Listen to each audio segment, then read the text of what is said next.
com eletricidade.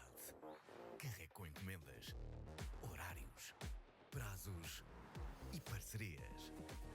Carregue com madrugadas, entregas urgentes, designs ousados e noites longas. Carregue com novas contratações e novas formas de fazer crescer. Carregue o seu negócio com a nova gama de comerciais Peugeot 100% elétrica. Peugeot, mais energia para o seu negócio.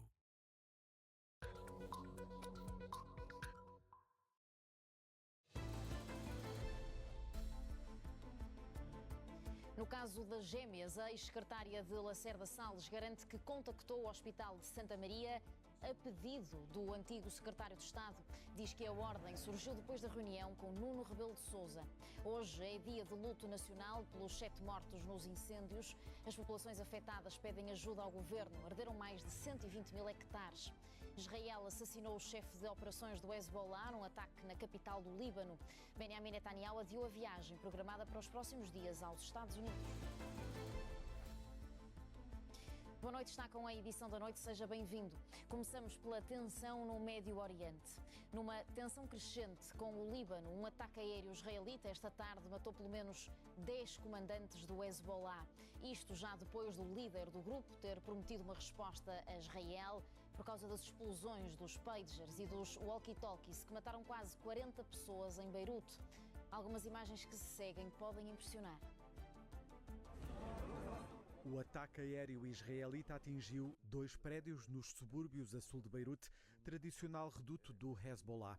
Um dos alvos era Ibrahim Akil, comandante de uma unidade de elite e número 2 da ala militar do movimento islamista xiita, procurado pelos Estados Unidos com uma recompensa de 7 milhões de dólares por suspeitas de envolvimento nos atentados contra a Embaixada dos Estados Unidos em Beirute em abril de 83. No ataque terão morrido mais pessoas, entre as quais pelo menos outros 9 comandantes do Hezbollah, e cerca de 6 dezenas de pessoas terão ficado feridas. O caos voltou a tomar conta da capital do Líbano e do frágil sistema de saúde após 2 dias de explosões não reivindicadas de milhares de dispositivos de comunicação dos militantes do Hezbollah, que provocaram pelo menos 37 mortos, entre os quais 2 crianças e milhares de feridos. A lot of these injuries are life-changing injuries, and that is why detonating these devices in civilian areas and among civilians is clearly a war crime. Este é o momento de maior tensão dos últimos anos entre Israel e o Líbano. O ataque foi antecedido por horas de troca de fogo mais intenso do que o habitual entre os 2 lados da fronteira, no que aparenta ser uma escalada do conflito no Médio Oriente. Motivou o adiamento da viagem de Benjamin Netanyahu aos Estados Unidos e também a convocação de uma reunião de emergência em Paris dos chefes da diplomacia do Reino Unido, Itália, França, Estados Unidos e Alemanha. A Casa Branca considerou perturbadoras as imagens de um soldado israelita a atirar o corpo de um homem aparentemente morto do alto de um edifício na Cisjordânia, após uma operação militar que terá tirado a vida a 7 palestinianos. أطلقوا عليهم مثل ما يقال رصاصة الرحم صفوهم كمان مرة وحاولوا يطلوهم بجرافات الاحتلال ما قدروش يطلوهم فحملوهم وزتوهم على الأرض من طابق الثاني. شو إحساس عم شوف جثة ابن أخوه تطلق وتمكن فيه شو إحساسه يعني حسبنا الله ونعم الوكيل. O exército israelita informou que as imagens estão a ser analisadas no funeral de 3 dos homens pelas ruas da localidade. Para além do luto, era também visível o ressentimento que alimenta mais violência. Ainda no Médio Oriente, o dia foi de balanço negro em Gaza. Pelo menos mais 27 pessoas morreram em operações israelitas a decorrer em Rafah, no sul, centro e norte de Gaza. Mesmo perante este cenário, Joe Biden insiste que é possível um acordo de cessar-fogo na faixa de Gaza e ainda este ano, antes de ele sair da Casa Branca. Is it realistic to get to a ceasefire deal, or have too many bad things happen that make it difficult? If I ever said it's not realistic, we might as well leave. A lot of things don't look realistic until we get them done. We have to keep at it. On the peace process, we're continuing to try to do what we tried from the beginning to make sure that both the people in northern Israel as well as southern Lebanon are able to go back to their homes and go back safely. And the Secretary of State, Secretary of Defense, our whole team is working in the intelligence community to try to get that done. We're going to keep at it till we get it done. São nossos convidados na edição da noite Raquel Vaz Pinto, comentadora SIC, e o general Pinto Ramalho, antigo chefe do Estado-Maior do Exército. Muito boa noite aos dois, bem-vindos, obrigada pela disponibilidade. Raquel Vaz Pinto, começamos por estes recentes e persistentes ataques de Israel contra o Hezbollah. Qual é o objetivo? O que é que quer agora? E que oportunidade quer aproveitar Israel? Bem, eu penso que, em primeiro lugar, Netanyahu e o governo de Netanyahu têm aqui uma janela importante em termos daquilo que é o seu principal parceiro a nível internacional, nomeadamente os Estados Unidos. Ou seja, nós, evidentemente, sendo eleições democráticas, não sabemos os resultados da próxima eleição nos Estados Unidos, mas, de facto, aquilo que Netanyahu está a fazer nesta fase do conflito é tentar retirar a força, a capacidade operacional, quer ao Hezbollah, quer ao próprio Hamas, e tentar fazer isso de uma forma o mais sistemática possível. Se de facto no início de novembro vencer a candidatura democrata, Netanyahu terá, comparativamente a Donald Trump, menos margem de manobra. E, portanto, parece-me a mim que esse elemento mais internacional, mais a nível dos apoios, faz aqui alguma diferença. Estará a influenciar esta persistência de Israel nos últimos dias. Senhor General, depois dos pagers e dos walkie-talkies, agora este ataque durante a tarde em Beirute, o que é que pretende Israel ao insistir nesta abertura da frente de guerra, sem ser na faixa de Gaza? Podíamos começar por aí, pelos pagers. E realmente queríamos saber, nós, quando olhamos para o ataque que foi feito com os sistemas pager e depois com os walkie-talkies, qual é o objetivo que Israel pretende atingir? Sim. Em termos estratégicos, normalmente, quando se faz a análise de qualquer acontecimento que visa qualquer objetivo, a consideração a essa estratégia deve responder a 3 premissas. Ser execuível, pelos vistos foi, mas depois há 2 outras que nos começam a lançar algumas interrogações. Ser adequada, e portanto nós não sabemos quais foram os objetivos que Israel tinha ao desencadear este tipo de ataque. E a terceira premissa é se ela é aceitável ou não é aceitável. Sim. E parece ser inaceitável. E é inaceitável pelo seguinte: nós não temos hoje dúvidas que Israel interferiu no fornecimento dos pagers e dos walkie-talkies, da ordem dos 5.000 aparelhos. Portanto, foram armadilhados os 5.000 aparelhos ao longo das várias entregas. E, portanto, Israel, depois de ter armadilhado os aparelhos... Deve haver uma articulação com os fornecedores. Não, eu penso que até o próprio fornecedor eventualmente teria sido Israel. Quer dizer, há uma série de notícias relativas a empresas de fachada que provavelmente produziram os walkie-talkies e os pagers no pressuposto do lado do Hezbollah, que estariam a lidar com outras empresas. Mas o que acontece é que depois da distribuição, Israel perdeu o controle de quem é que foi entregue esses aparelhos. E, portanto, quando os detonou, e a imprensa francesa até diz que o nome da operação era Operação Botão, era carregar na tecla para fazer disparar os sistemas. Portanto, isso foi absolutamente um ato indiscriminado que atingiu de forma indistinta quem estivesse perto dos equipamentos. Portanto, o aspecto aceitável desta operação é absolutamente inaceitável. Quer dizer, quando não há objetivo e apenas se pretende atingir, indiscriminadamente e lançar o terror, isto, cabe na classificação. Mas os aparelhos eram de membros do Hezbollah. Não só. À volta é que lateralmente foram atingidos arrebentaram, aliás, não só do Hezbollah, porque houve crianças mortas, houve pessoas nos mercados que também foram feridas, houve ambulâncias que foram pessoal da saúde. Portanto, este objetivo, esta ação, leva-nos a pensar qual foi o objetivo concreto que Israel teve nesta situação, ao lançar esta operação. Portanto, não se explicou, não assumiu, não explicou. Portanto, isto é um ato absolutamente inaceitável e de consequências colaterais absolutamente imprevisíveis. Portanto, é inadmissível que tenha acontecido. Ainda se podia admitir que esta operação tivesse sido mais focalizada no Hamas, se realmente se fosse coincidente com uma operação terrestre em que realmente o Hezbollah estaria numa situação de desarticulação incapaz de responder. Mas não é isso que estamos a assistir.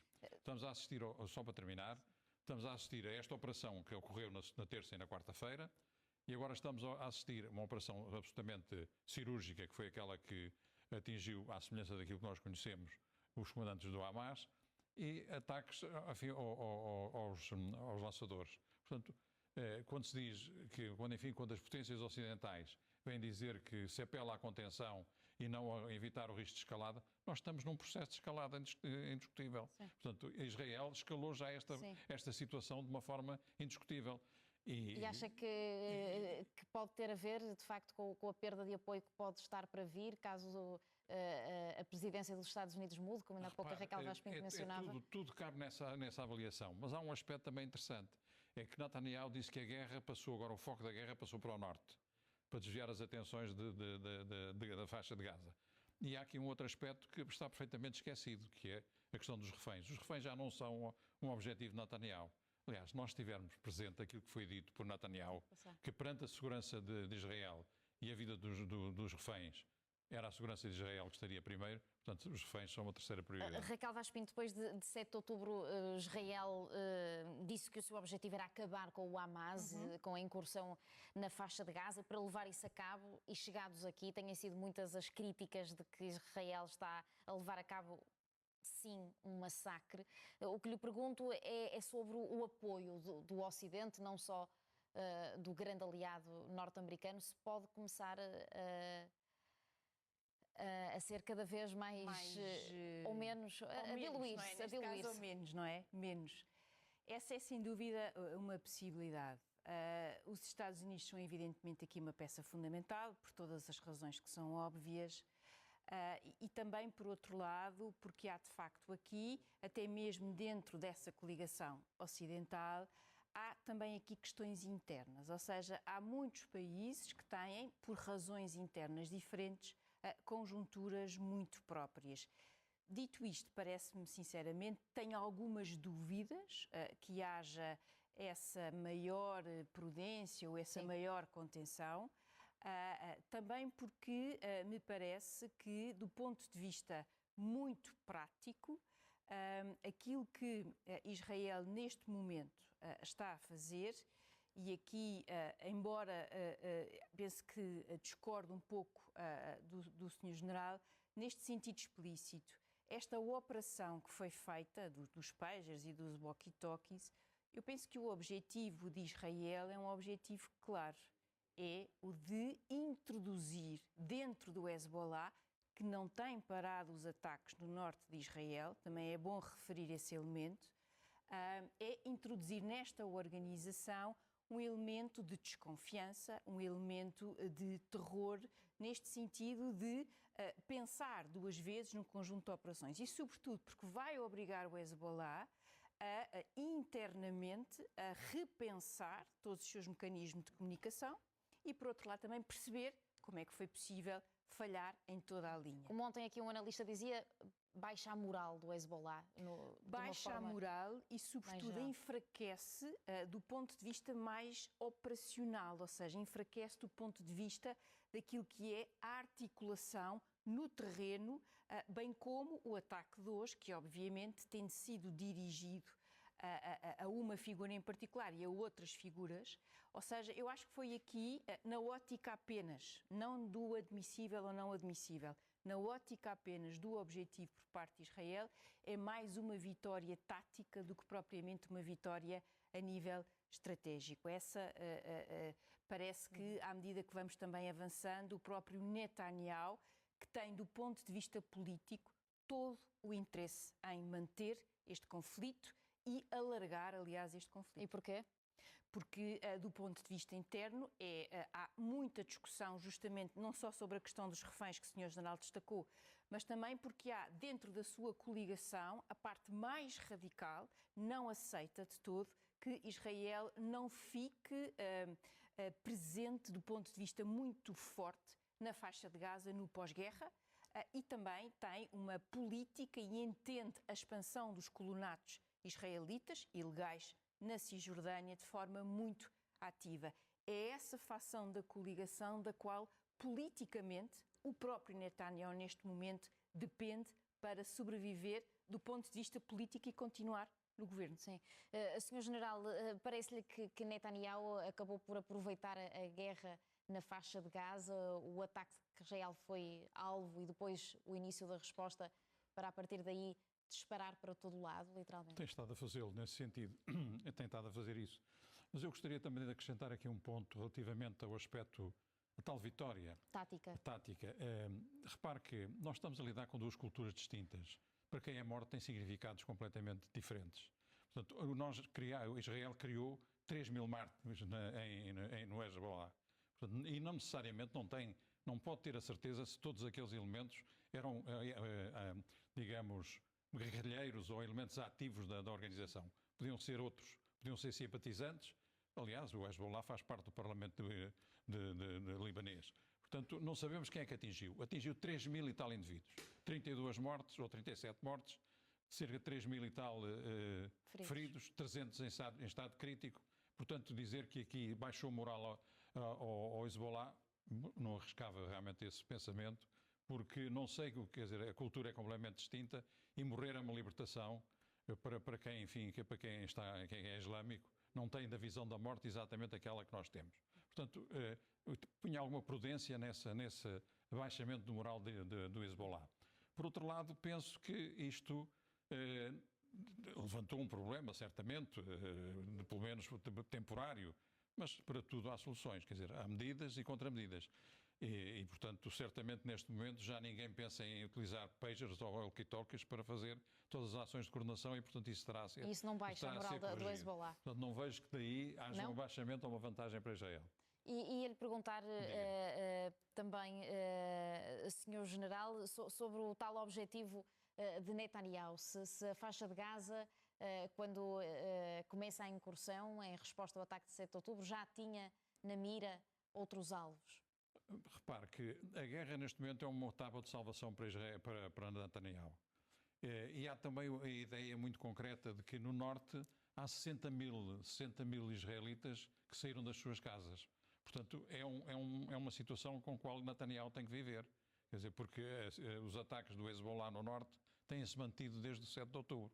Portanto, em determinado momento, a grande opção que se coloca a Netanyahu é se mantém esta guerra de atrição, de míssil para lá, bombardeamento para cá, enfim, tudo isto que temos assistido. É que, por exemplo, a resposta do Irão acaba por não chegar, tanto aguardámos, a expectativa foi tão alta. Não sei se estamos à espera que ela chegue ou se desejamos que ela chegue. Portanto, é melhor que, enfim, que as coisas se passem como se possam passar e vamos ver se vai acontecer ou não. Vai demorar mais tempo. Agora, o que eu gostaria de chamar a atenção é que aquilo que se está a passar no norte de Israel em relação ao Líbano, muito provavelmente vai desencadear um conflito mais alargado do que o que estamos a assistir. Regional. Poderá acontecê-lo. Neste momento, o que se conhece no Líbano é que no Líbano está neste momento a retirarem-se populações também, a fazerem-se abrigos, a armazenar-se comida e a armazenarem-se medicamentos e a prepararem os hospitais para um grande conflito. E no caso de Israel, apesar de, enfim, de dizer que não quer alargar o conflito, a verdade é que está a concentrar tropas no sentido de se deslocar para o norte da fronteira. Também lhe parece, Raquel Vaz Pinto, que é inevitável um escalar, um alargar deste conflito a nível regional? Tenho algumas dúvidas sobre a inevitabilidade, mas sem dúvida que a partir do momento em que há também uma concertação de esforços evidente, clara, explícita entre o Irão, o Hamas e o Hezbollah, também há aqui, desse ponto de vista, uma maior visibilidade de todos estes esforços. Agora, a grande questão que se coloca é se Israel e as suas forças armadas conseguem manter 2 teatros de operações militares com sucesso ou, pelo menos, de forma continuada e sustentada. 2 frentes, pelo menos nesta altura, parecem bem abertas. Continuamos a pensar que os Estados Unidos, apesar de, enfim, de todo o teatro que tem havido acerca do cessar-fogo, continua realmente a apoiar, enfim, de forma indistinta Israel e provavelmente poderá vir a ser envolvido no conflito se houver uma ação terrestre no norte de Israel e na fronteira do Líbano. Sr. General Pinto Ramalho, Raquel Vaz Pinto, muito obrigada por terem vindo à edição da noite. Por cá, no caso das gêmeas, a ex-secretária de Lacerda Salles garante que contactou o Hospital de Santa Maria a pedido do antigo secretário de Estado. Diz que a ordem surgiu depois da reunião com Nuno Rebelo de Sousa. A seguir ao intervalo, a análise de Maria Castelo Branco, comentadora SIC, e Rui Pedro Antunes, editor de política do Observador. Fique connosco.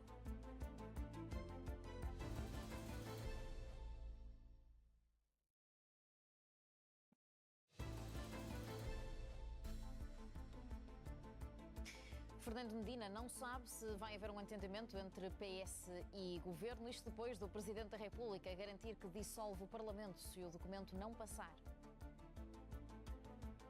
I don't have any clue about that. No? No. It will be suspense till the end. We are discussing very little about the content and we are discussing a lot of politics. Politics is the fight of each part to win a better position against the other. Politics is very light, is very bright. I would say from my experience that this is not the environment that normally we see 1 month from entering the budget in the Parliament. Is not exactly the environment that we'd see towards an agreement. O Parlamento aprovou esta sexta-feira o levantamento da imunidade a Fernando Medina, quase 2 meses depois do pedido do Tribunal ter chegado à Assembleia da República. O antigo Presidente da Câmara Municipal de Lisboa vai ser constituído arguido no processo Tutti Frutti. Será suspeito de prevaricação na atribuição de um apoio da autarquia à Associação Amigos do Reibe de Belém. A defesa de Fernando Medina já disse que a fundamentação do Ministério Público para a acusação assenta num erro grosseiro e inexplicável. A ex-secretária de Lacerda Salles acusou hoje o antigo secretário de Estado da Saúde de ter mentido no Parlamento. Garante que Lacerda Salles lhe pediu para marcar uma consulta para as gêmeas no Hospital Santa Maria. O Chega vai chamar Lacerda Salles de novo ao Parlamento. Da presença da antiga secretária do Ministério da Saúde no Parlamento era suposto só ter sido disponibilizado o som das respostas sem qualquer imagem, uma vez que a funcionária alegou o direito à privacidade para não ser filmada. Mas por lapso foi o próprio Parlamento que durante alguns segundos filmou e transmitiu o rosto da antiga secretária de Lacerda Salles assim que entrou na sala da Comissão de Inquérito ao caso das gêmeas luso-brasileiras. Interrogada pelos deputados, deixou claro que o antigo secretário de Estado da Saúde mentiu quando esteve em junho no Parlamento. Eu não fiz nada que o Sr. Secretário de Estado da Saúde não soubesse ou que não me tivesse pedido. Atenção. Lacerda Salles sempre negou ter dado ordens para que fosse marcada uma consulta no Santa Maria e em junho responsabilizou a antiga secretária, a quem acusou de ter ido muito além do que lhe foi pedido. Acha que está a servir de bode expiatório nesta história toda? Bem, como é que eu hei de responder a essa sua questão? Na realidade, nós temos um ex-secretário de Estado da Saúde a negar qualquer intervenção neste caso e a levantar suspeições em relação a mim, que era sua secretária, que era secretária do gabinete, que supostamente de confiança. Portanto, sim, possivelmente bode expiatório, sim. A secretária diz que após a reunião de Lacerda Salles com Nuno Rebelo de Sousa, o antigo secretário de Estado da Saúde ordenou-lhe que ligasse ao filho do Presidente da República para lhe pedir os registros clínicos das crianças e depois que contactasse o Santa Maria. Carla Silva, que já tinha trabalhado no hospital, admite que sugeriu primeiro falar diretamente com a diretora clínica do Serviço de Pediatria.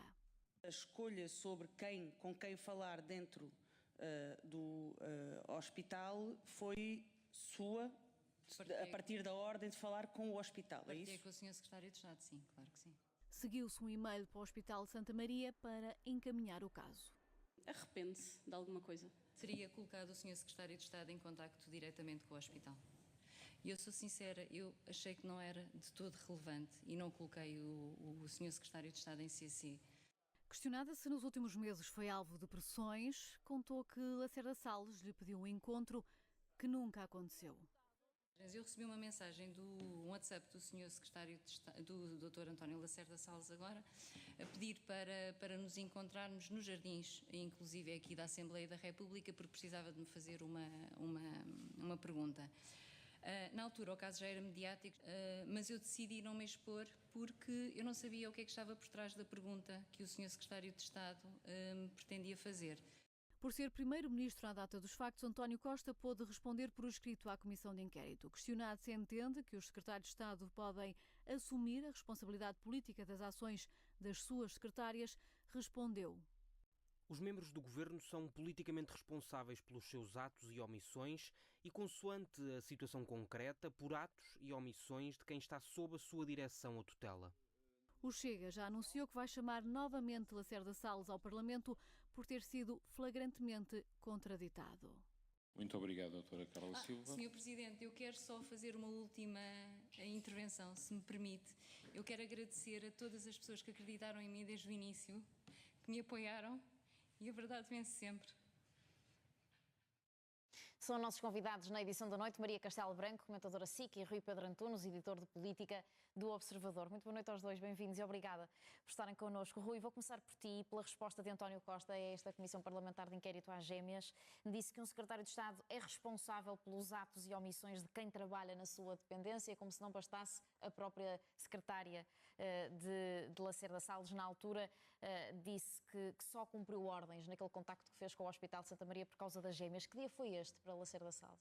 Foi péssimo. Eu confesso que já tinha, ao longo do processo, tinha-me vindo a ter alguma relutância relativamente ao comportamento de António Lacerda Salles.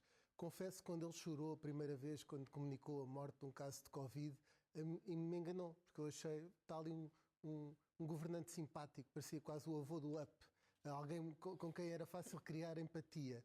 E, de facto, colocar o ónus de uma decisão naquele que é o elo mais fraco, que era uma das suas duas secretárias pessoais, e colocar naquele que supostamente era a parte mais fraca e mais fragilizada desta história, e colocar o ónus numa decisão que provavelmente foi dele. Portanto, já o próprio relatório do IGAS tinha concluído isso, que era como é que a secretária tinha acesso a esta informação. Nuno Rebelo de Sousa não se encontrou com a secretária de certeza.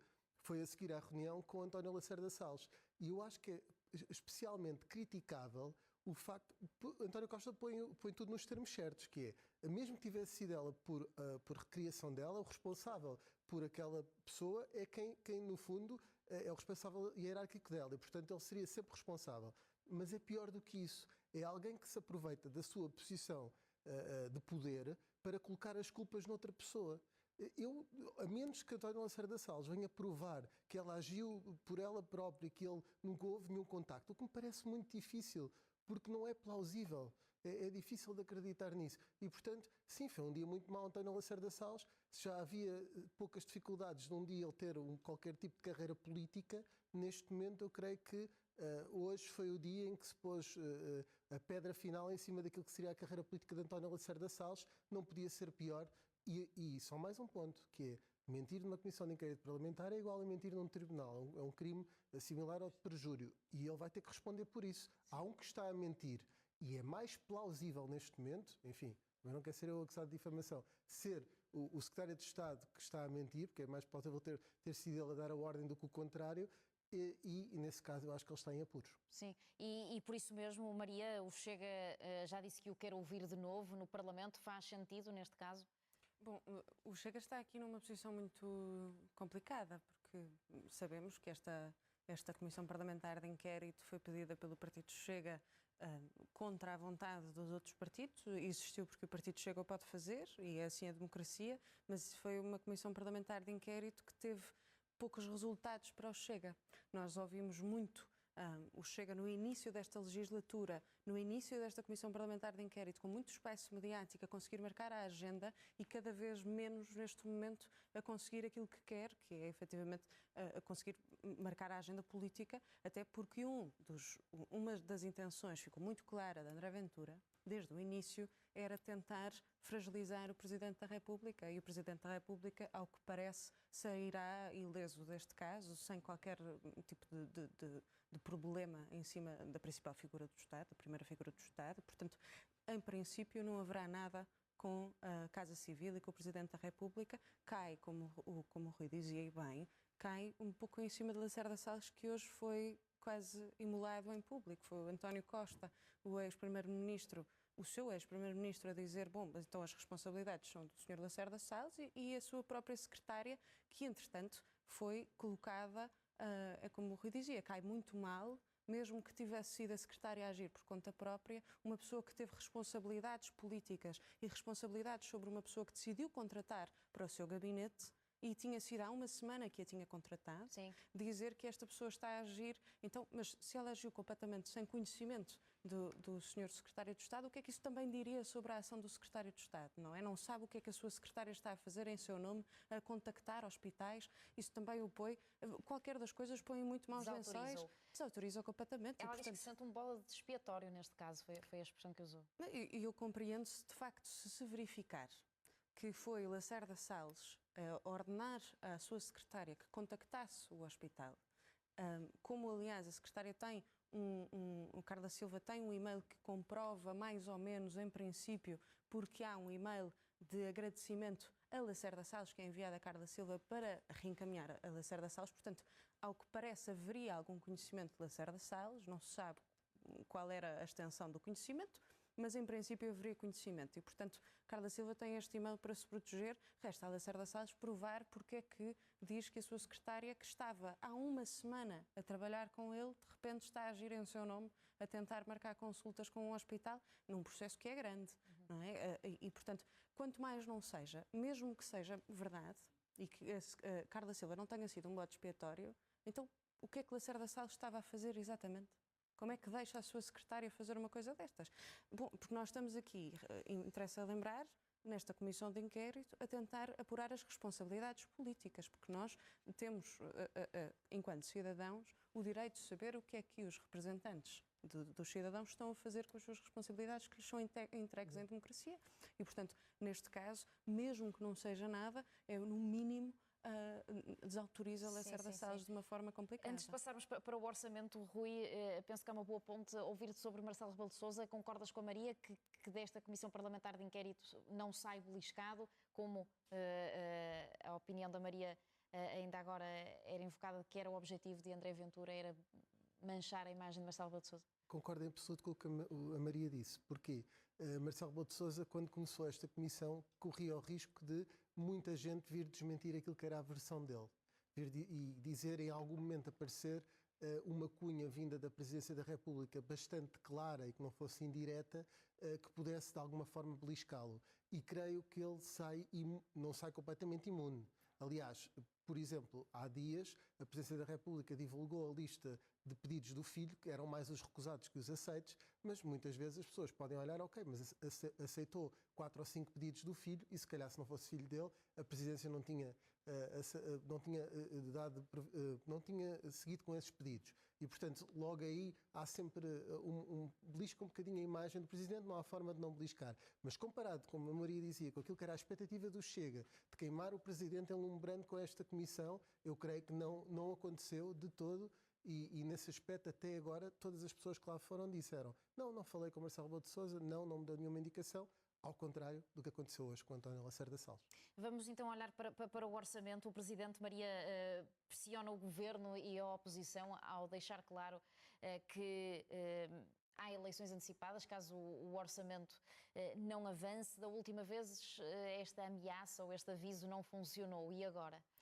Bom, Marcelo Rebelo de Sousa, isto nós vamos lá um pouco por exclusão de partes, não é? Porque se Marcelo Rebelo de Sousa não quer o país em duodécimos, não quer um orçamento retificativo, então o que é que Marcelo Rebelo de Sousa quererá? Então quererá dissolver a Assembleia, que é a terceira opção viável, ou então uma segunda apresentação de um orçamento de Estado, que também não deixou que acontecesse na altura de António Costa, quando a esquerda chumbou o orçamento. Não sei se funcionará, mas faz uma coisa. Se Marcelo Rebelo de Sousa não se pronunciasse, e só se pronunciasse depois da votação do Orçamento do Estado, depois de saber o que teria acontecido, Marcelo Rebelo de Sousa teria uma batata quente nas mãos muito maior do que tem agora, porque agora já se posicionou. E está com isso, obviamente, a pressionar os dois grandes partidos neste momento responsáveis pela aprovação do Orçamento do Estado, pela viabilização, o Partido Socialista e a Aliança Democrática. Mas Marcelo Rebelo de Sousa agora diz, bom, eu poderia ter que explicar ao país porque é que tomaria uma decisão diferente depois, se o Orçamento do Estado não passasse. Agora já não tenho, mantenho a doutrina. Mas há um problema nisto de Marcelo Rebelo de Sousa, é que se de facto não passar, pode ser que tanto o Partido Socialista como a Aliança Democrática culpabilizem Marcelo Rebelo de Sousa pela instabilidade que causará, porque o grande problema neste momento para os dois partidos é quem é que os eleitores penalizariam nas urnas se o Orçamento do Estado fosse chumbado e fossem convocadas novas eleições. Se algum destes partidos achasse que o governo ir abaixo seria melhor para eles e capitalizariam com isso nas urnas, não haveria esta questão, não é? Porque os portugueses, e sabemos, tendem a culpabilizar quem acham que é um fator de instabilidade. Foi isso que fizeram com o Bloco de Esquerda e com o PCP. Precisamente, e o Bloco de Esquerda e o Partido Comunista Português tiveram uma ação nobre, quase uma ação moral contra o governo de António Costa, contra este orçamento, porque achavam que ia contra os interesses dos seus eleitores. Sim. E os seus eleitores não os beneficiaram por isso, pelo contrário, penalizaram-nos por isso, porque na verdade os eleitores portugueses querem saber de estabilidade. E isso já se percebeu e, portanto, o Partido Socialista, neste caso, tem que ponderar muito bem se de facto quer chumbar um orçamento do Estado, porque não sei se os seus eleitores os vão beneficiar por isso. O que Soares, aqui ao Rui Pedro Antunes, disse que o país provavelmente não desculparia Pedro Nuno Santos se o PS chumbasse o governo. Como é que se vai desfazer este nó, Rui? Qual é o desfecho que antecipas? E, sobretudo, com as duas questões principais, IRS jovem e IRC, o que Soares disse de que se fez uma campanha a dizer que isso é importante, não é agora que vai estar disponível para abdicar. Como é que se vai resolver estas linhas vermelhas de Pedro Nuno Santos? É muito complicado. Eu não sei, o que Soares tem uma fé inabalável, e o PSD até agora, de que vai ser possível aprovar o orçamento ainda. A questão é, a partir do momento em que há uma posição de força de Pedro Nuno Santos a dizer que há ali duas linhas vermelhas, e depois podemos dizer assim, ok, num destes pontos, ou nos dois, vai haver uma aproximação àquilo que é mais confortável, tendo em conta o posicionamento ideológico do PS. Mas não há até agora uma grande margem ou uma grande abertura do governo para dizer que vai abdicar da base dessas medidas. É certo que o que Soares e não só algumas pessoas também do governo têm dito que estão à espera das propostas do PS para depois poderem então tomar uma decisão, se é possível alterar, mas também tem havido várias fontes do PS, próximas do secretário-geral, a dizer que não querem melhorar aquelas medidas. O princípio está completamente errado e, portanto, elas têm mesmo que saltar do orçamento. Ao mesmo tempo que o governo vai dizendo que isso seria descaracterizar duas medidas muito importantes. Isto cria aqui um impasse que ou algum deles vai tirar uma solução da cartola que eu não estou a ver neste momento qual é. Para ficar bem. Para ficar bem, o governo eventualmente adiar, tomarem, por exemplo, no caso do IRC não ser uma descida transversal. Creio que num debate quinzenal, no final da sessão legislativa anterior, havia ali alguma abertura. Ainda tentou aprová-las no Parlamento à parte, mas Pedro Nuno Santos também já se antecipou a dizer assim, então se aprovam essas com o Chega e com a Iniciativa Liberal, aprovem também o orçamento com eles. E que chumba, portanto, nem sequer há essas saídas. E que não há essas saídas. Neste caso em concreto não vai haver esse tipo de como é que eu ia dizer? Artifícios. Porque, por exemplo, Pedro Nuno Santos dá uma ideia, que é mesmo que o orçamento tivesse chumbado, depois vinha o orçamento retificativo. Coisa que já toda a gente recusou, até o Presidente da República, o próprio Governo não está disponível para isso. Portanto, não há aqui sequer uma estratégia dos dois salvarem a face, porque não querem resolver nesse ponto. E isso vai, obviamente, levar a um impasse muito grande. Em julho, antes do período de férias, julho, início de agosto, parecia que era muito difícil voltar a haver eleições. Eu agora já não estaria tão otimista relativamente à ideia de que não vai haver eleições, porque não estou a ver mesmo quem é que vai recuar nesta matéria para que haja de facto orçamento de Estado. Concordas, Maria, que esse cenário de eleições antecipadas parece agora mais real?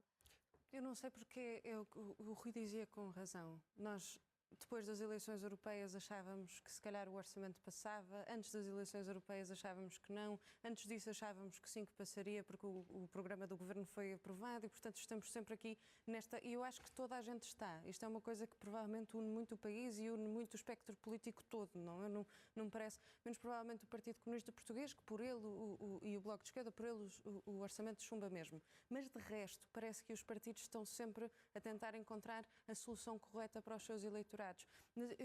Há uma questão com estas negociações, porque parece-me que Pedro Nuno Santos se colocou numa posição difícil, porque Pedro Nuno Santos diz que quer negociar o orçamento do Estado e isso quer dizer que ao negociar se vai prender à responsabilidade financeira de um orçamento, com a Aliança Democrática, isso parece-me complicado, e depois vai vender algumas das suas propostas, que vão ser executadas pela Aliança Democrática, não pelo Partido Socialista. Já vimos também com o PCP e com o Bloco de Esquerda como é que isso resultou.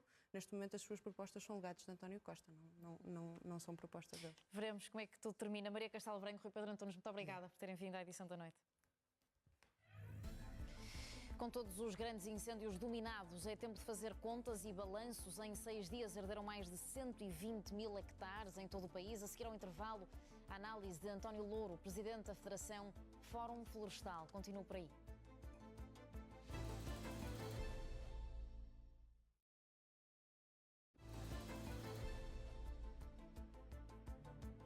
Em 6 dias, arderam em Portugal mais de 120 mil hectares. Os prejuízos no norte e centro são avultados e ainda estão por contabilizar. Há dezenas de casas e empresas destruídas e famílias sem dinheiro para recomeçar.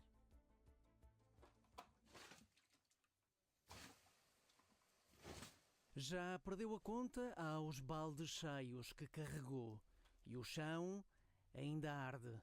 Não conseguimos. Isto foi muito rápido, não conseguimos salvar, tivemos que fugir daqui. Não conseguimos salvar nada. Está tudo aqui, tudo em cinzas. Cheira a queimado e a morte na exploração de Jorge. Era o nosso trabalho, era o meu trabalho, o meu ganha-pão e perdi tudo. Perdi o meu trabalho, perdi os meus animais queridos, que eram meus amigos.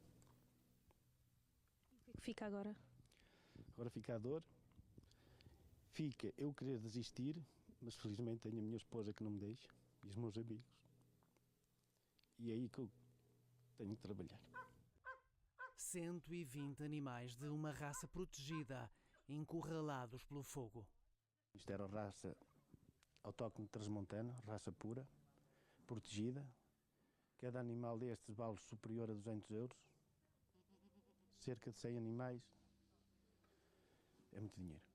Sobreviveram 15, alguns com ferimentos graves, mas a prioridade de Jorge estava a 7 quilómetros de distância. O meu filho mais velho, que tem 12 anos, telefonou-me a chorar que a casa ia arder e eles estavam em perigo. E eu tive que abandonar este local e escolhi entre eles, claro que eles são a prioridade. Cheguei a casa com o meu carro a arder, que está consumido para chamas totalmente, não dá para circular. E eu tive que escolher. Dói, mas os meus filhos em primeiro lugar. Contabiliza prejuízos superiores a 100 mil euros. Um grão de areia nas contas totais, ainda por apurar em Castro Daire, uma das regiões mais críticas. Há aqui muita coisa perdida, muitas cercas que estão deitadas abaixo, estão queimadas, mais de 10 km de rede, está tudo estragado, tudo queimado, alfaias perdidas, reboques. Falta água e uma palavra de quem manda. Não fomos contactados por entidades locais, Junta de Freguesia, Câmara de Castro Daire. Nunca ninguém veio aqui ao terreno ver se estava tudo bem. Nós aqui não temos água, que a nossa água vinha de nascente e os canos arderam. E tivemos a informação que ontem a Junta de Freguesia de Mões andou a lavar as ruas de Mões, quando há pessoas aqui na aldeia que não têm água. Também numa pequena aldeia de Castro Daire, Canado, pelo menos 10 casas arderam. A de Olga, com vários animais, não escapou. Tinha muitos animais, muitas cabras, muitos coelhos, tudo que era galinhas, de gansos, de patos, tudo. Perdeu muitos animais também? Perdi muitos animais, muitos animais, as casinhas deles, foi tudo queimado. Ainda conseguiu salvar alguns, não é? Sim, 5 coelhos, 4 ou 5 galinhas, os gansos, e 4 cabrinhas ainda ficaram. Uma muito mal, mas ainda ficaram. Aquilo que tinha ardeu. Ardeu. Sim, o que eu tinha ardeu. Foi no lume. É verdade, investi tudo aqui e aqui ficou tudo. Sobraram as paredes de fora, a consternação e pouco mais. Em Valongo do Voga, Águeda, o ladrão roubou 40 anos da vida de Manuel. Sabe que um ladrão quando vem leva só aquilo que quer, mas quando vem o fogo não deixa nada, leva tudo. E levou-nos tudo. Pior é que, além do que levou, é o trabalho que nos deixou. Manuel bem olha e nem sabe por onde recomeçar, mas arranca aqui a nova vida, aos 80. Isto dá uma dor de barriga, dá uma dor de alma, quer dizer, é muitas coisas ao mesmo tempo. Vamos começar aonde? Diga-me agora, para começar a limpar, começar aonde? Isto está tudo soldado, tudo amarrado, os ferros baragaram com a temperatura. E assim, o que é que nós agora vamos fazer? Não vou desistir nunca. No armazém, agora em cinzas, 1.400 quilos de milho comprados há 3 dias, 500 fardos de palha, motores, ferramentas. Sobrou nada. Nós estávamos aqui felizes. Eu pensei até, vou morrer aqui. Manuel garante que o ladrão que agora lhe dobrou as vigas de ferro do negócio é mais fraco do que a vontade de pôr tudo de pé outra vez. É nosso convidado na edição da noite, António Louro, presidente da Federação Fórum Florestal. Muito boa noite, bem-vindo e obrigada por estar connosco. Começo-lhe por lhe perguntar que lições é que há a retirar desta vaga de incêndios da última semana. Eu acho que a lição mais forte é que o fogo volta.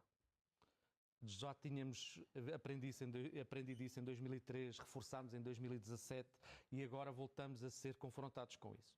Por muito que seja feito o investimento em combate, os grandes incêndios vão voltar sempre.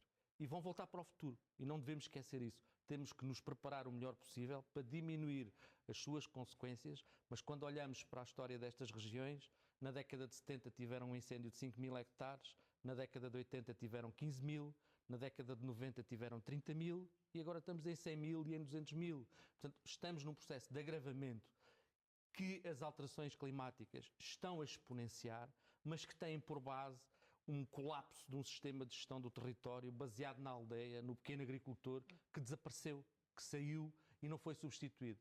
Precisamos de preparar para o futuro soluções que permitam preparar as paisagens para diminuir o risco, para proteger melhor o património e as populações, porque os incêndios vão voltar. Quer concretizar essas soluções que menciona?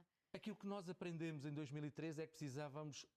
Não há soluções simples, nem que não sejam dolorosas para enfrentar um inimigo tão forte e tão poderoso.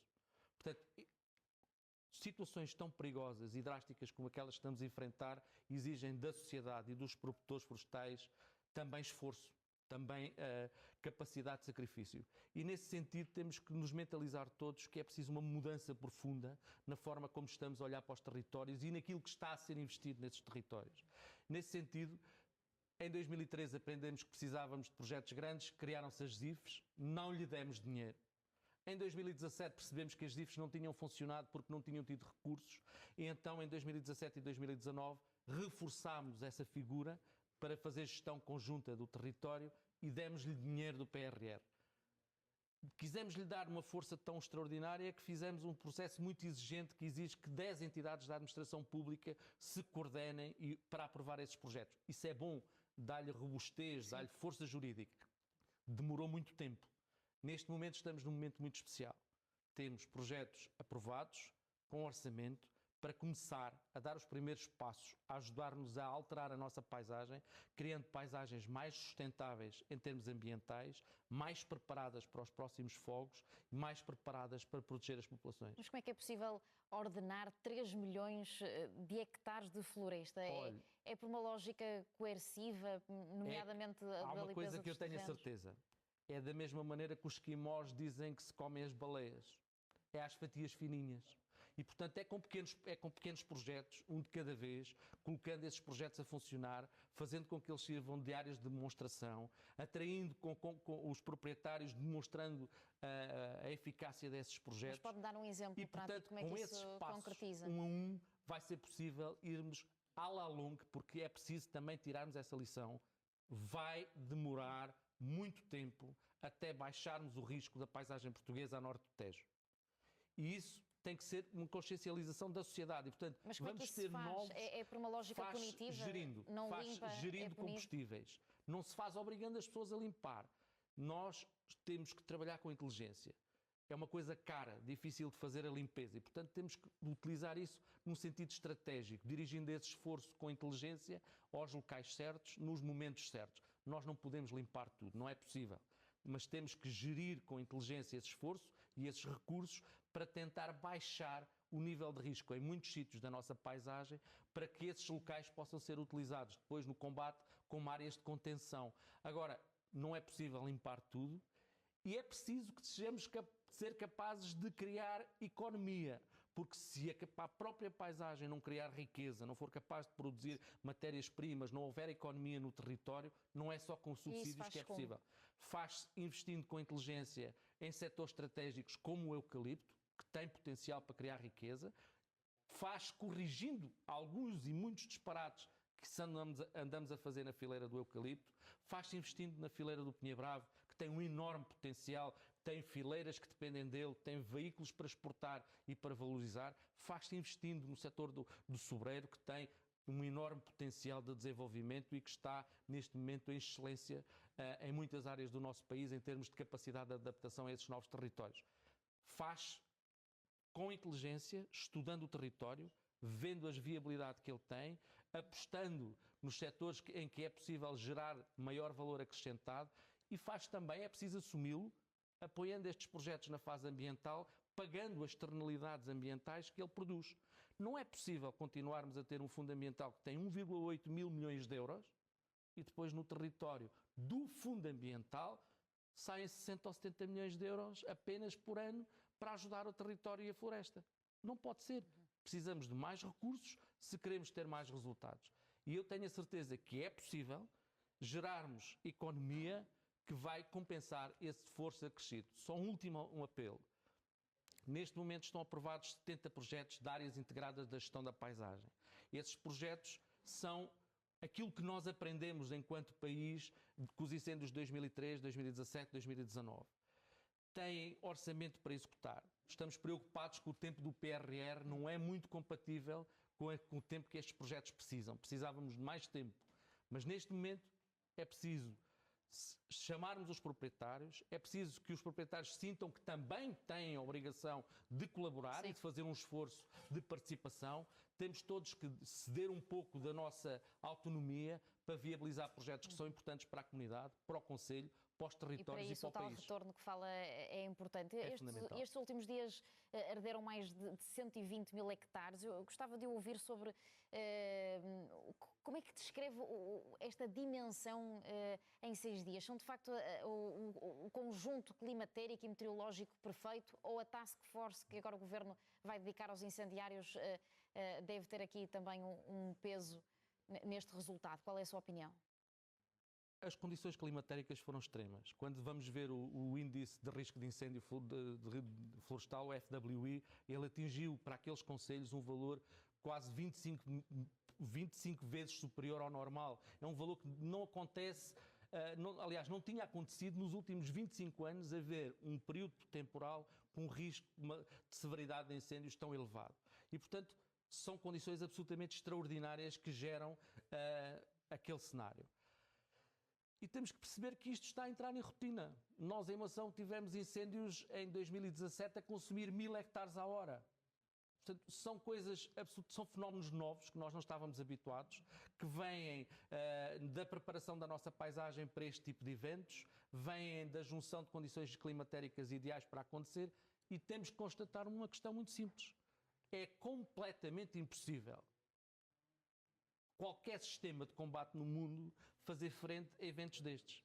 Podemos evitar o risco deles acontecerem, podemos minorar o seu impacto inicial, mas depois daquela máquina infernal começar a ganhar força, as forças da natureza não são comportáveis com dispositivos de combate ou com meia dúzia de meios aéreos a tentar fazer. E, portanto, aquilo que é preciso fazer é preparar os territórios, preparar as pessoas ao longo de décadas, porque da mesma maneira que quando se faz uma casa em Portugal é necessário anteciparmos o risco de um dia acontecer um sismo e, portanto, temos que alocar parte dos recursos a fazer pilares, a meter ferro nas estruturas, de maneira que ele consiga subsistir a um sismo que nós sabemos que pode vir. E repare que o último grande foi em 1755, mas nós sabemos que ele vai voltar. E todos os dias, cada vez que se faz uma construção em Portugal, preparamos-nos para o novo sismo. Nós temos no território, todos os dias, que começar a preparar-nos, a olhar para as casas e dizer assim, e se o fogo vier amanhã? Isto não está em condições. E, portanto, temos que saber que ele vai voltar, proteger as pessoas, proteger bens e, sobretudo, também há uma coisa que temos que perceber. O território é diverso, as soluções têm que ser adaptadas a cada território e não há soluções universais. Muito obrigada, António Louro, por ter vindo à edição da noite. Obrigado. Está tudo dito na edição da noite. Obrigada por ter estado desse lado. Da minha parte é tudo. Vem aí o Expresso da Meia-Noite. Muito boa noite e bom fim de semana.